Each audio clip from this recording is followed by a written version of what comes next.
Assalamualaikum warahmatullahi wabarakatuh. Bismillah walhamdulillah wassalatu wassalamu ala rasulillah la hawla wala quwata illa billah. Alhamdulillah pemirsa, senang sekali saya malah bisa kembali mendampingi Anda dalam program spesial kita Gema Ramadan di TVRI Jawa Timur. Untuk tema kita hari ini menarik sekali, toleransi antar umat beragama. Nah, pemirsa, siapakah narasumber kita sore hari ini? Saksikan Gema Ramadan sesaat lagi.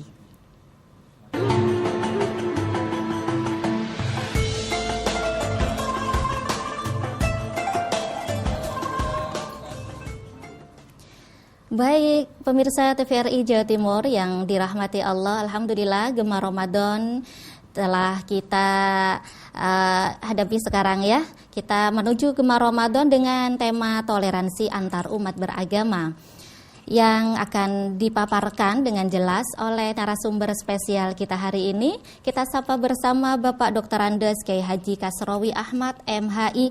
Beliau adalah salah satu dosen Stisia Surabaya. Assalamualaikum Yai. Waalaikumsalam warahmatullahi wabarakatuh. Alhamdulillah lancar semuanya nggih ya nggih. Alhamdulillah. Dalam keadaan Covid pun semuanya sehat keluarga. Alhamdulillah. Sehat walafiat. Mudah-mudahan sehat zahir batin. Alhamdulillah. Ini nanti kita insyaallah akan membahas tentang toleransi antar umat beragama Yai. Iya. Bisa diawali dari pengertiannya, monggo dijelaskan. Baik, Assalamualaikum warahmatullahi wabarakatuh. Assalamualaikum. Bismillah, alhamdulillah, wassalatu wassalamu ala rasulillah wa ala alihi wa sahbihi wa mawalah amma ba'd. Para persawahan sekalian yang berbahagia, tema kita untuk sore hari ini adalah tentang toleransi antar umat beragama. Apa itu toleransi antar umat beragama? Ya. Menurut Kamus Besar Bahasa Indonesia, toleransi itu adalah berarti sifat atau sikap saling menghargai antara sesama. Sedangkan menurut terminologinya, ya, toleransi antara umat beragama itu adalah satu sikap saling menghormati, saling menghargai terhadap sesama umat beragama dalam batasan-batasan tertentu. Baik. Nah, apa sebetulnya yang menjadi dasar daripada toleransi antar umat beragama itu? Yang menjadi dasar yang paling pas itu adalah Quran surat Al-Kafirun. A'udzubillahi minasyaitonirrajim. Qul ya ayyuhal kafirun la a'budu ma ta'buduna wa la antum 'abiduna ma a'bud wa la ana 'abidum ma 'abadtum wa la antum 'abiduna ma a'bud lakum dinukum waliyadin. Saudara-saudara sekalian, para persawan yang berbahagia, saudara tahu apa sebetulnya asbabun nuzul daripada turunnya Quran surat Al-Kafirun itu? Asbabun nuzulnya adalah bahwa pada suatu hari Nabi mengajak orang-orang kafir Quraisy untuk beriman kepada Allah Subhanahu wa taala. Untuk meninggalkan penyembahan mereka terhadap berhala-berhala mereka. Setelah mereka berunding, apa kata mereka? Ya Muhammad, sudahlah nggak usah ribut. Bagaimana kalau hari Senin kamu ikut kami menyembah Tuhan kami? Tapi kalau hari Selasa kami ikut kamu menyembah Tuhanmu. Kalau hari Rabu kamu ikut kami menyembah Tuhan kami. Kalau hari Kamis kami ikut kamu menyembah Tuhanmu.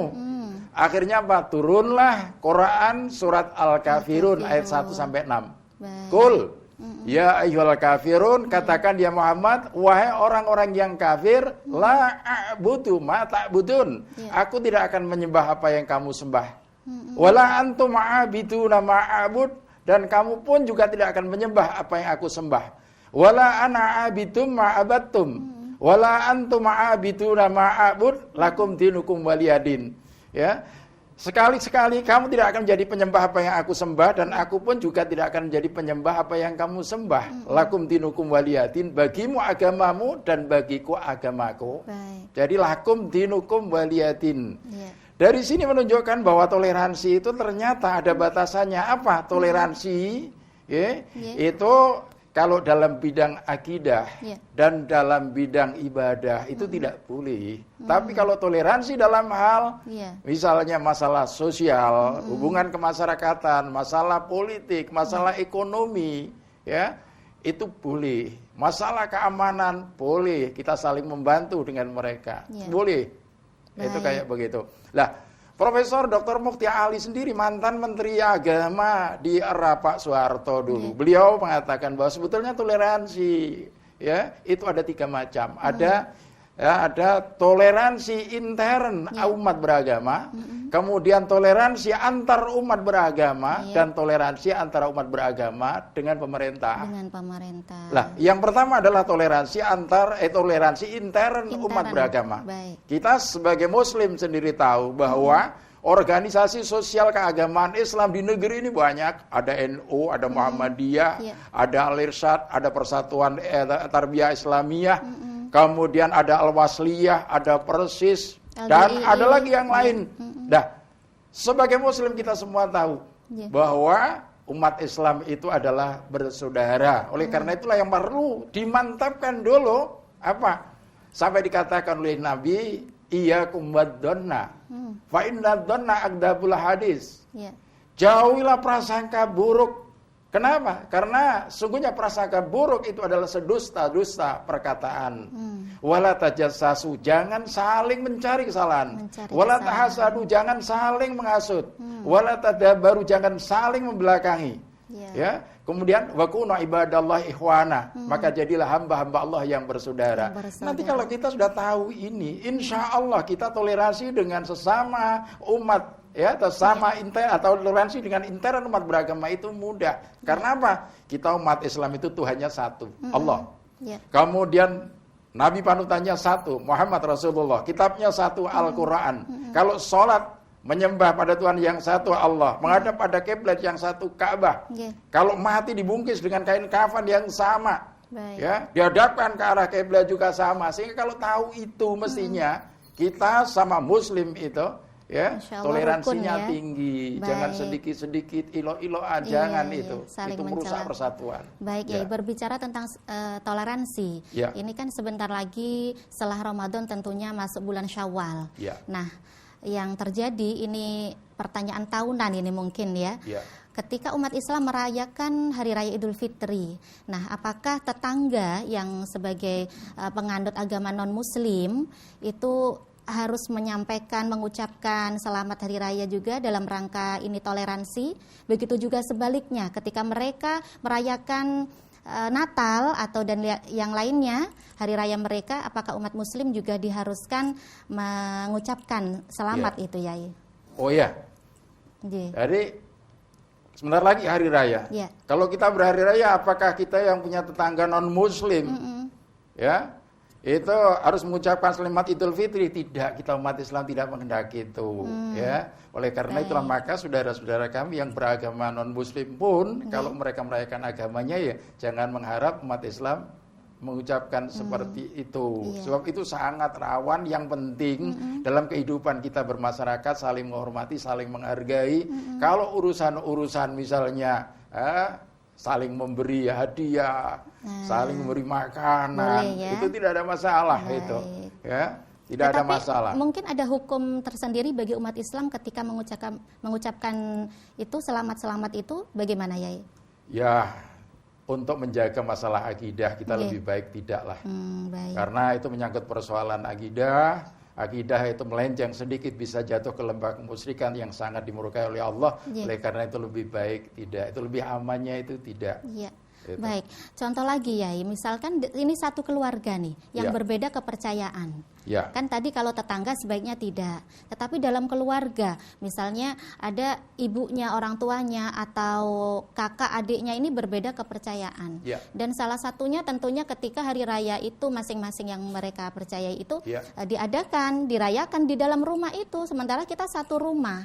Itu bagaimana sikap sebaiknya, Yai? Kalau terjadi yang seperti itu, toleransinya memang harus benar-benar tinggi. Ya, toleransinya harus benar-benar tinggi. Tapi batasannya bagaimana, ya? Apanya? Batasannya selagi tidak menyangkut persoalan akidah dan ibadah aja, monggo. Ya, jadi tetap mengucapkan, ya? Ya kalau misalnya mengucapkan ya, kalau sampai Iya. terjadi mengucapkan itu begini loh sebetulnya ya. Iya, iya.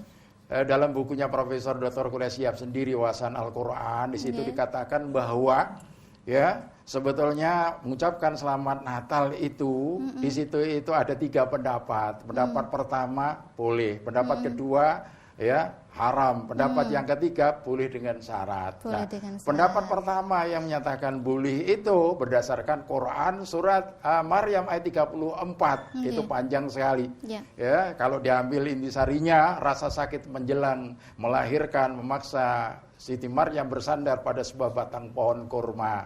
Jibril datang, wahai Maryam, gerakkan pangkal pohon kurma itu. Tentu nanti buahnya akan jatuh dan bisa kamu makan. Ya. Kemudian akhirnya apa? Dia melahirkan kan? Iya. Wah, kaumnya datang beramai-ramai. Apa kata mereka? Wahai Maryam, bapak kamu bukan penjahat, ibu kamu bukan pezina. Kenapa kamu punya anak? Siapa bapak daripada anakmu itu?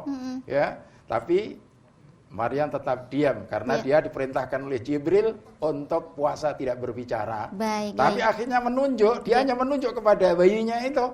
Dan bayinya, si Isa yang masih bayi ternyata bisa bicara dengan izin Allah. Wassalamu alayya yauma wulitu wa yauma amutu wa yauma ub'atsu hayya. Artinya apa? Ya. Sebentar ya, kita nanti bisa lanjutkan ya, Inge. Menarik sekali perbincangan kita hari ini tentang toleransi umat beragama. Pemirsa, seperti apa? Jangan kemana-mana, tetap di Gemar Ramadan.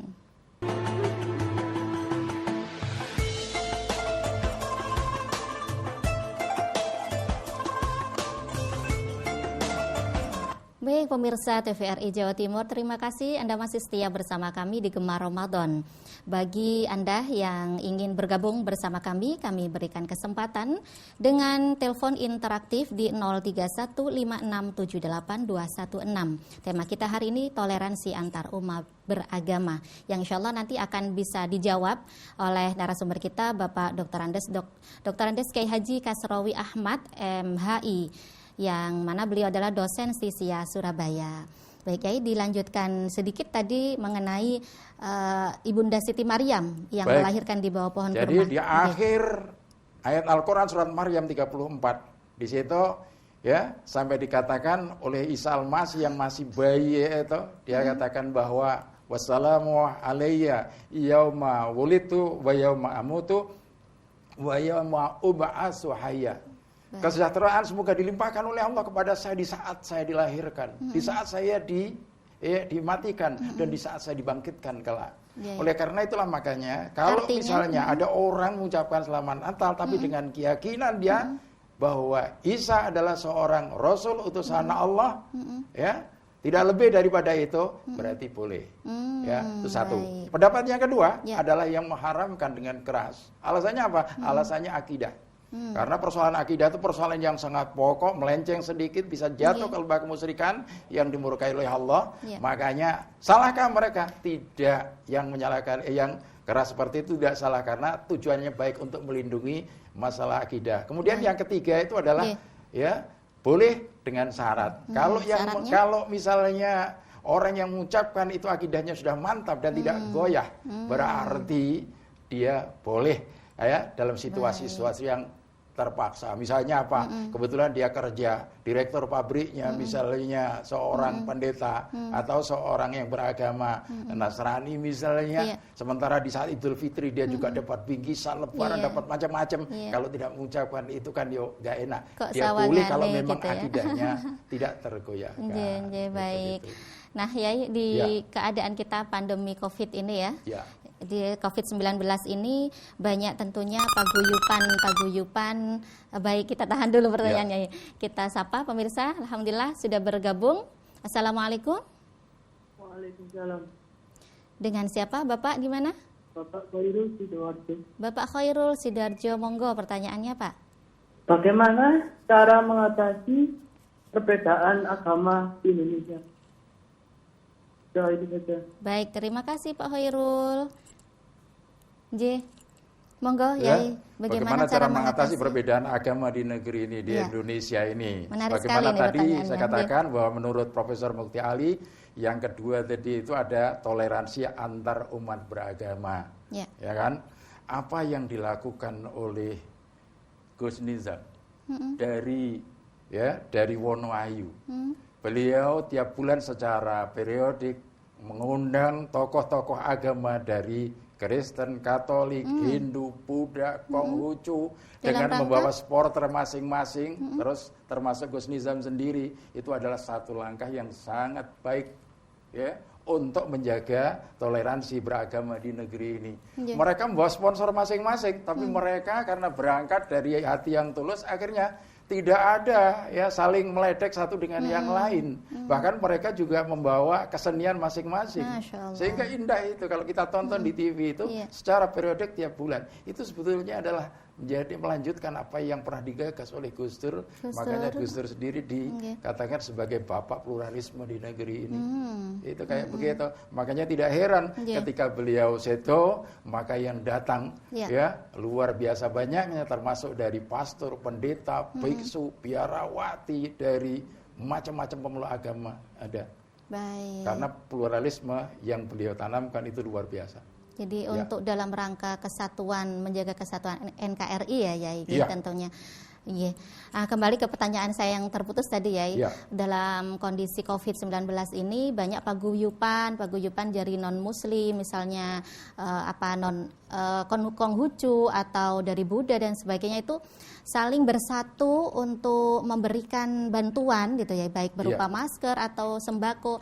Itu yang Muslim bisa menerima ya, Inji? Bisa, bisa. Dalam kondisi yang seperti ini kan kita harus saling tolong menolong, saling bantu membantu, Iya. ya. Antara Muslim dengan non Muslim kita bisa kerjasama untuk mengatasi itu, ya, untuk menangani masalah-masalah sosial yang sangat, ya, Siap. melanda negeri ini. Ya. Baik, kita terima dulu. Assalamualaikum. Waalaikumsalam. Ibu siapa di mana, Ibu? Bu Maisaro Bu di Maisaro Gresik. di Gresik. Baik, monggo Bu Maisaro. Ya, ini mau nanya, Pak. Gih. Dulu waktu saya masih muda itu ada suatu arisan Dharma Wanita di perusahaan suami saya. Waktu itu direkturnya itu non-Muslim, sedangkan anggota Dharma Wanitanya itu Muslim semuanya. Waktu acara ulang tahun perusahaan itu saya dimintai untuk memimpin doa.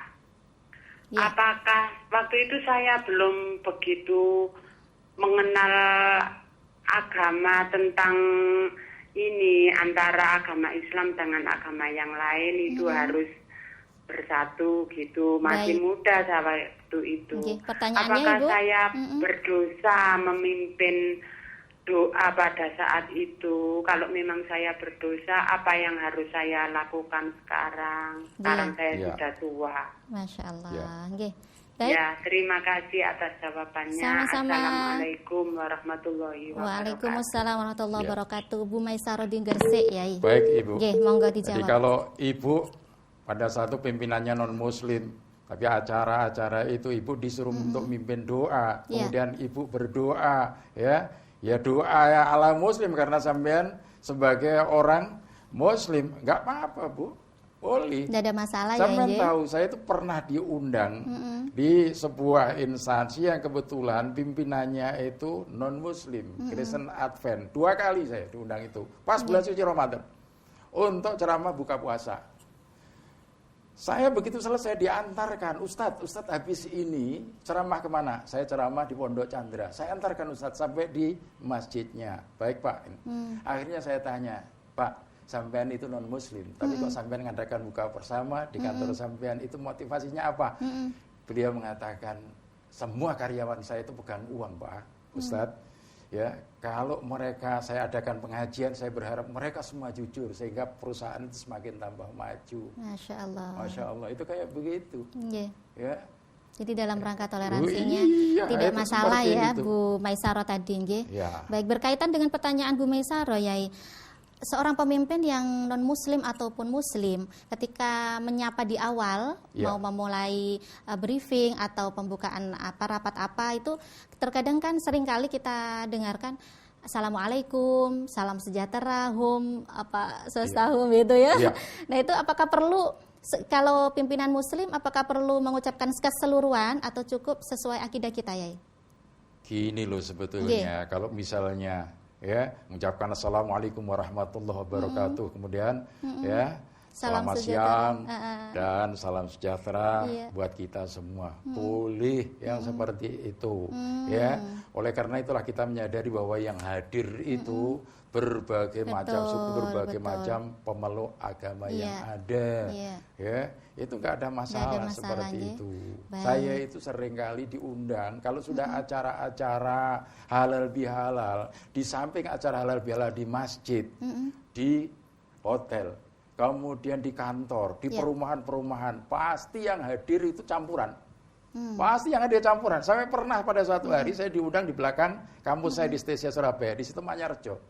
Ya, itu mengadakan acara halal bihalal itu yang datang pendeta, pastor, biksu, kemudian biarawati, ada 13 orang. Ya, ceritanya itu 5 tahun sebelumnya itu diajarkan acara itu, tapi karena ustadznya itu kenceng banget, akhirnya ditinggal oleh jamaah itu, akhirnya habis. 5 tahun berikutnya baru ngadakan. Saya bilang, kalau saya yang ceramah, insya Allah saya jamin sampai semua tidak akan tersinggung. Kenapa? Karena sampai detik ini saya tetap punya kesimpulan bahwa manusia itu apapun agamanya, selagi orang itu masih mengikuti aturan agama dengan baik, orang itu masih baik. Nah, bagaimana dengan akhirat? Akhirat itu bukan urusan kita. Betul. Akhirat itu adalah urusan Allah Subhanahu wa ta'ala. Baik, kita terima dulu pemirsa yang sudah bergabung. Assalamualaikum. Waalaikumsalam. Pak Saifuddin. Iya. Sudah hafal nih suaranya. Baik, monggo pertanyaannya Pak Saifuddin. Yang pertama begini, bagaimana caranya agar menjaga sikap baik selama bulan Ramadan? Baik. Yang kedua, dengan adanya toleransi umat beragama, bisakah Anda mengubah kehidupan menjadi lebih baik? Oke, begitu. Sekian, terima kasih dan wassalamualaikum. Waalaikumsalam warahmatullahi wabarakatuh. Monggo ya, ditangkap bisa? Cara menjaga sikap baik selama Ramadan. Cara menjaga sikap yang baik selama Ramadan. Selagi kita itu mengikuti tuntunan daripada baginda Rasulullah Muhammad sallallahu alaihi wasallam. Ya, beliau itu kan akhlaknya sangat agung, ya kan? Oleh karena itulah makanya baik berhadapan dengan sama muslim maupun berhadapan dengan non muslim, kita itu kan sangat dianjurkan untuk bersikap baik, bersikap santun, baik itu dengan sesama muslim maupun dengan non muslim. Ya, yang kedua, bisakah kita menjaga toleransi di bulan Ramadan? Bisa. Bisa banget. Bisa sekali. Iya. Ya, caranya bisa sekali menjaga toleransi di bulan suci Ramadan ini, ya. Dan saya yakin itu mereka juga tahu diri kalau saudara-saudaranya, tetangga-tetangganya beragama Islam, sehingga mereka juga tidak sembrono misalnya makan di sembarang tempat. Tidak, mereka justru orang-orang yang taat beragama apapun agama mereka menghormati. Yang suka nggak menghormati itu kan apa? Islam tidak Islam, Kristen gak Kristen, Katolik gak Katolik, Hindu gak Hindu, Buddha gak Buddha. Karena mentah semua. Ini yang biasanya tidak menjaga toleransi. Tapi selagi mereka taat menjalankan ajaran agamanya sendiri-sendiri dengan baik, toleransi mereka sama-sama tinggi. Tak kasih contoh, saya di kampus, itu punya teman dosen dari agama Kristen satu, dari itu pendeta, dari agama Katolik satu, itu pastor, Pak Lalong namanya itu. Mereka kalau ketemu dengan saya itu, rame banget, seperti orang rindu begitu. Kalau saya pulang dari umroh begitu, ya katakan, loh Ustaz, habis dari umroh, mana oleh-olehnya? Paham bahkan juga ya teman dengan saya di ATKP itu juga seorang pendeta Kristen Jawi Wetan. Itu dengan saya baik sekali. Sampai saya tanya, Pak, sampean umurnya berapa? 70 tahun, Ustaz. Lah kalau sampean bisa naik tangga dengan terengginas kayak begitu tuh rahasianya apa? Saya dulu ketika usia 60 tahun itu sudah tidak kuat naik tangga. Tapi karena saya setiap hari bangun tidur pagi itu selalu minum air putih hangat, akhirnya alhamdulillah sekarang itu kuat lagi. Kita kalau saling menghormati begitu kan enak. Ketemu itu mesti seneng. Tapi kalau misalnya kita tidak saling menghormati, ketemu akhirnya apa? Akhirnya tidak bisa sapa-sapa dengan yang lain. Baik, ya ada contoh kasus ini di kalangan remaja kita nih. Mereka itu saling mencintai, tetapi berbeda agama. Nah, tetapi mereka punya komitmen bahwa nanti setelah menikah kita ya sudah, kamu ke masjid silakan, saya ke gereja. Yang penting kita tetap rukun, kita jaga ini seperti itu. Mereka berpedoman bahwa inilah toleransi itu. Bagaimana ya Islam menyikapi ini? Makanya pernah terjadi ada seorang perempuan mengadu pada saya, bahwa dia itu mau dilamar oleh seorang yang beragama non Muslim pada saat itu. Akhirnya ditanya, itu calon orang yang melamar kamu itu agamanya apa? Dia non Muslim. Terus kalau kamu Islam, dia misalnya Nasrani, nanti anak kamu Hindu, yang pertama, yang kedua Buddha, yang ketiga Konghucu, itu rumah tangga pecel. Yang bagus itu kawin dengan sesama Muslim, yang Nasrani dengan sesama Nasrani, yang Hindu dengan Hindu, yang Buddha dengan Buddha. Sebab kawin dengan seiman seagama itu enak, kebersamaannya itu nampak. Sholat sering berjamaah, suami jadi imam, istri dan anak-anak jadi makmum, haji bersama, umroh bersama, nanti puasa bersama-sama itu nikmat. Baik Kiai, menarik sekali perbincangan kita, seakan tidak ada habisnya ya. Contoh kasus di masyarakat banyak sekali, tapi monggo kita simpulkan sedikit Kiai dari pertemuan ini. Kesimpulan dari pertemuan ini bahwa toleransi antar umat beragama itu indah. Itu indah. Karena kalau masyarakat kita Indonesia itu toleransi beragamanya itu dijunjung tinggi, insya Allah kita ini akan hidup dengan rukun, damai, dan sejahtera. Sehingga terwujudlah apa yang disebut dengan baldatun thayyibatun wa rabbun ghafur. Baik, terima kasih banyak pertemuannya, ilmunya, mudah-mudahan manfaat barokah Yai. Pemirsa yang dirahmati Allah, alhamdulillah merawat keberagaman dalam kesatuan NKRI merupakan tanggung jawab kita bersama tentunya. Tetapi kita sebagai umat Islam yang beriman, kita harus punya batasan-batasan akidah sehingga kita tidak terjerumus ke dalam kekufuran dan batasan syariat sehingga kita tidak terjerumus dalam keharuman. Saya Mala mohon undur diri. Terima kasih atas segala perhatian. Wassalamualaikum warahmatullahi wabarakatuh.